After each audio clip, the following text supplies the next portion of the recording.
Oui, bonjour. Aujourd'hui, je vais vous parler du chanvre industriel, les licences commerciales, les cultivars approuvés, puis surtout les CBD, tout ce qui est CBD, puis recherche et développement face au CBD, puis les possibilités reliées au chanvre industriel et la production massive de CBD pour le pharmaceutique. Ben oui.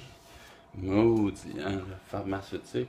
Mais bon, tant qu'à jouer la game, aussi bien de savoir c'est quoi la game. La game, c'est pas plus compliqué que dans le fond, ce qui arrive, c'est que là, la réglementation à propos du chanvre industriel puis le CBD n'existe pas. À ce moment-là, on peut commencer à faire des cultures de chanvre industriel avec un haut niveau de CBD, tout en respectant le 0,03% de THC maximum admissible.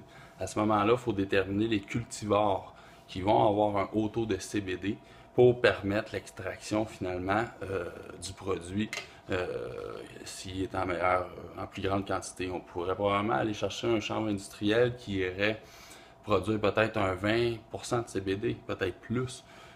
Mais ce qui est important de comprendre, c'est que dès maintenant, on peut faire la recherche et développement dans ce sens-là, puis faire nos propres cultivars approuvés au niveau provincial et fédéral, bien sûr.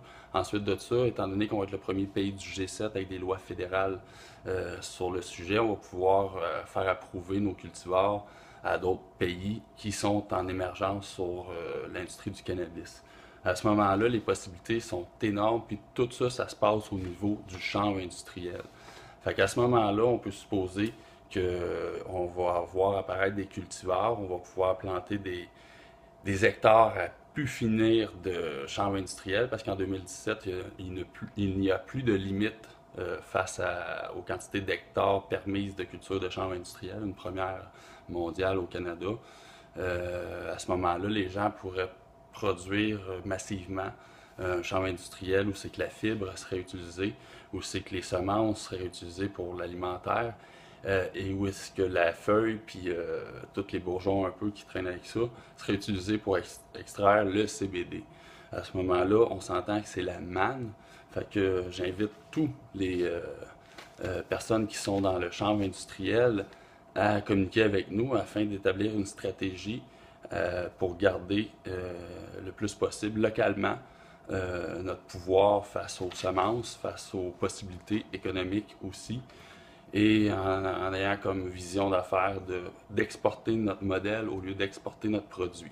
Anyway, le cannabis, le but c'est de fermer les frontières. Tous les pays veulent garder leur business à l'interne pour commencer. Que le Canada exporte des quantités massives de cannabis, ça peut plaire aux investisseurs canadiens, mais c'est inévitable que ça peut déplaire aux investisseurs puis aux hommes d'affaires de d'autres pays qui, eux, aimeraient bien le produire, leur cannabis, et non au Canada. Fait que c'est un enjeu mondial, effectivement. Puis tout part du champ industriel pour la recherche et développement, le CBD. Puis il y a beaucoup de grosses compagnies néfastes qui tournent autour de ça dans la recherche et développement pour faire approuver des cultivars, pour contrôler le CBD. On peut penser à Tweed qui vient de s'accaparer vers Médical, qui est d'abord un producteur de chanvre industriel.